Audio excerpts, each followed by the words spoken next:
ایوان صدر میں مذاکرات کا میدان سج گیا۔ عمران خان نے بھی اپنا خاص بندہ مذاکرات کے لیے ایوان صدر بھیج دیا ہے اور نواز شریف کا بھی خاص آدمی، اور اگر یہ کہا جائے کہ اس وقت ڈیپٹی پرائم منسٹر اور نواز شریف کا پاکستان میں نمائندہ اسحاق ڈار، وہ بھی ایوان صدر میں ڈیرے ڈال چکا ہے۔ ملاقات کی صدر سے اندرونی کہانی بھی سامنے آ چکی ہے، جبکہ کپتان پر حملے کے کیس میں فیصل واڈا کو تحقیقات کے حوالے سے طلب کر لیا گیا ہے۔ یہ بھی ایک بہت بڑی خبر ہے، جبکہ شہباز شریف کی ڈیلی میل سے خفیہ ڈیل پکڑی گئی ہے۔ بہت بڑا دعویٰ اس وقت سامنے آ چکا ہے اور کچھ بہت بڑی ڈیولپمنٹس ہیں۔ بسم اللہ الرحمن الرحیم، السلام علیکم ناظرین کرام، میں ہوں مخدوم شہاب الدین اور آپ دیکھ رہے ہیں میرا فیس بک اور یوٹیوب چینل۔ امید کرتا ہوں آپ سب لوگ بخیر و عافیت ہوں گے اور جہاں بھی ہوں گے اپنے اہل خانہ سمیت خوش بھی ہوں گے اور محفوظ بھی۔ ناظرین کرام، ایک جانب تو ملک کے اندر جو حالات چل رہے ہیں، کچھ تازہ ہوا کے جھونکے آتے ہیں، لیکن پھر حالات یکسر اس قدر تبدیل ہو جاتے ہیں کہ آپ اندازہ نہیں کر سکتے، آپ کو سمجھ نہیں آتی کہ کون کیا کرنا چاہ رہا ہے۔ کیا کوئی تسلسل کی پالیسی کو لے کر چلنا چاہ رہا ہے یا کوئی حقیقت میں بے بس ہو چکا ہے؟ اعظم سواتی کا دیکھ لیں کہ کس طرح سے اعظم سواتی صاحب جو ہیں، انہیں بلوچستان ہائی کورٹ نے کہا کہ سارے مقدمات ختم کریں، یہ غیر قانونی مقدمات ہیں، ان مقدمات کی تکی نہیں بنتی۔ اور اس سب کے اندر جو سب سے امپورٹنٹ چیز ہے وہ یہ ہے کہ اعظم سواتی جو ہیں انہیں فوری طور پر رہائی کا حکم دیا۔ اب سندھ پولیس جو ہے اس نے اپنی تحویل میں لے لیا، اور سندھ بائی دا وے جسے کہا جاتا ہے نا کہ یہ جمہوریت کے نام نہاد دعوے دار، ویسے آج کے بعد اگر پیپلز پارٹی اپنے آپ کو جمہوریت کی علم بردار کہے نا اور اسے کوئی بندہ مان لے یہ بات، تو پھر وہ اپنی سوچ پر انا للہ ضرور پڑھ لے، کیونکہ اس وقت صورتحال بڑی عجیب سی ہے، حف زدہ ماحول ہے، کچھ سمجھ نہیں آ رہی۔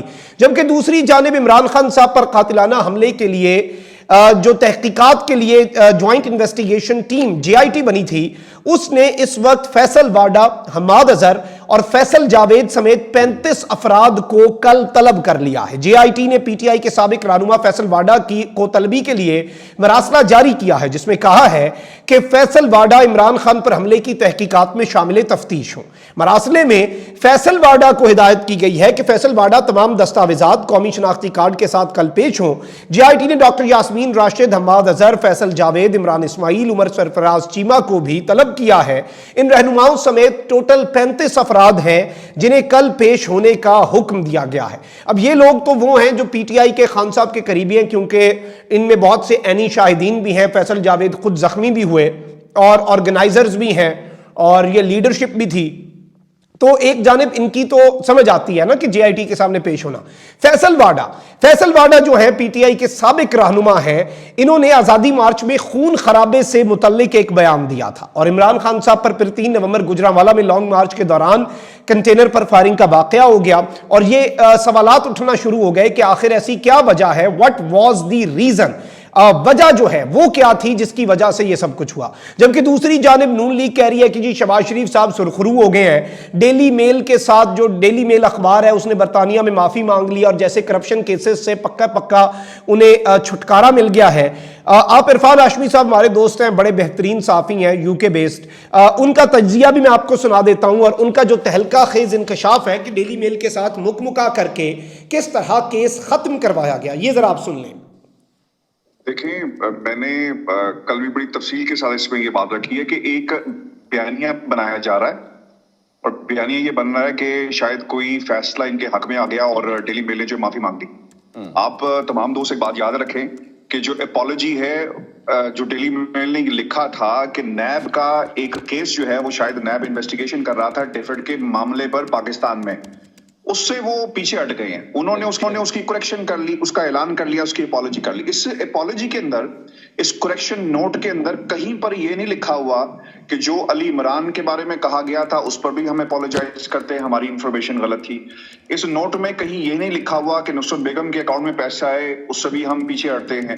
اس پہ کہیں نہیں لکھا ہوا کہ رابعہ عمران میں کہیں پر ان کے اکاؤنٹ میں پیسے جو غلط آئے، وہ بھی جو پیسے آئے اس سے بھی ہم پیچھے ہٹ رہے ہیں۔ یہ معاملہ ہے آؤٹ آف کورٹ سیٹلمنٹ کا، جسے جو آسان زبان میں اگر ہم کہیں نا کہ عدالت سے باہر مکمکا ہو گیا ہے.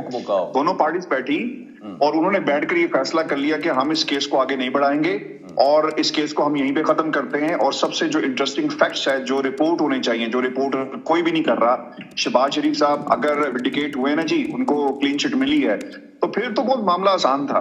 وہ عدالت میں جا کر اس کو ٹرائل کو پورا کرتے اور پورا کر کے کہتے کہ دیکھیں جی ہمارے پاس تو ثبوت بھی موجود ہے. انہوں نے 13 تاریخ کو رپلائی جمع کروانا تھا, نہیں کروا سکے. ڈیلی میل کے ساتھ مکمکا کر کے اس کہانی کو ہمیشہ کے لیے ختم کر دیا گیا. اور پھر سب سے انٹرسٹنگ فیکٹ یہ ہے کہ اس کریکشن نوٹ کے اندر کہیں پر بھی شہباز شریف کی فیملی کا نام موجود نہیں ہے. جی ناظرین اکرام, آپ نے عرفان ہاشمی صاحب کا یہ تفصیلی موقف جو ہے, جو کہ برطانیہ بیسڈ بڑے کمپیٹنٹ اور ینگ صحافی ہیں, یہ آپ نے سن لیا. اب ذرا آتے ہیں مین مدعے پر کہ آخر کار تمام فریقین مذاکرات کی میز پر کس طرح بیٹھے ہیں اور ایوان صدر کون کون پہنچ رہا ہے, بڑی خبر کیا آئی ہے. سب سے پہلے تو صدر عارف الوی اور اسحاق ڈار کے درمیان کیا بات ہوئی, اس کے حوالے سے ARY کا دعویٰ میں آپ کے سامنے رکھ دیتا ہوں. وزیر خزانہ اسحاق ڈار نے صدر مملکت ڈاکٹر عارف الوی کو بتایا کہ زر مبادلہ کے ذخائر 1 ماہ اور چند روز کے ہیں, انتخابات اس وقت ممکن نہیں ہیں. تفصیلات کے مطابق صدر عارف الوی اور وزیر خزانہ اسحاق ڈار کی ملاقاتیں, جو کہ ایک ملاقات نہیں ملاقاتوں کا سلسلہ ہے, اس کے اندر کی کہانی ARY سامنے لایا ہے. اور اس سب کے اندر یہ بتایا ہے کہ معاشی حالات کے اندر فوری انتخابات ممکن نہیں. زر مبادلہ کے ذخائر 1 ماہ اور چند روز کے ہیں, جس میں انتخابات تو ہو نہیں سکتے. ذرائع اسحاق ڈار کا کہنا ہے کہ دہشت گردی کے خلاف دوبارہ بڑا آپریشن بھی ہو سکتا ہے, جس کے لیے بھی رقم چاہیے. اگر فوری الیکشن کے لیے گئے تو عالمی مالیاتی ادارے اور دوست ممالک کی امداد رک جائے گی. ذرائع نے بتایا کہ اسحاق ڈار کی چند گھنٹے میں دوسری ملاقات صدر عارف الوی کے چند سوالات کے جوابات تھے. عارف الوی صاحب نے بھی کچھ سوالات سامنے رکھے. پہلی ملاقات کے بعد صدر عارف الوی نے اسحاق ڈار کو چند سوالات بھیجے تھے.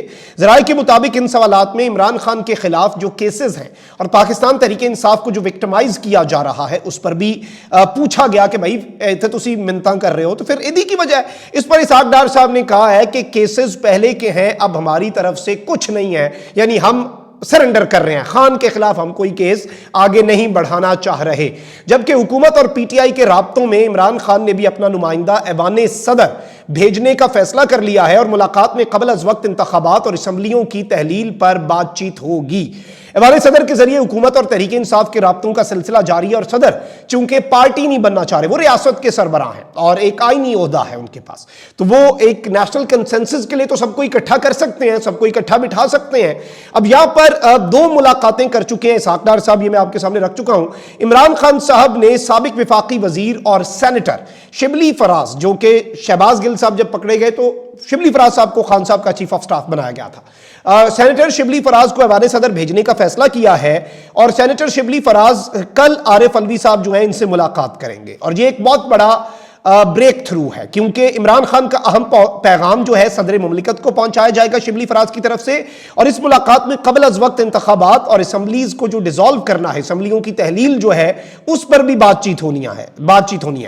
اور صدر عارف الوی صاحب جو ہیں وہ شبلی فراز کو حکومتی نقطہ نظر سے اسحاق ڈار صاحب نے جو چیزیں سامنے رکھی ہیں ان سے آگاہ کریں گے, اور عارف الوی اور شبلی فراز ملاقات کے بعد اگلی حکمت عملی طے کی جائے گی. یہ بہت بڑا بریک تھرو ہے اور معاملہ آر یا پار ہونے جا رہا ہے. ایسا لگ رہا ہے کہ کئی ماہ سے جاری کھیل کا آخری اوور شروع ہوتا ہوا نظر آ رہا ہے. کامنٹ سیکشن میں رائے کا اظہار ضرور کریں. اپنا بہت خیال رکھیں. اللہ نگہبان. پاکستان زندہ باد.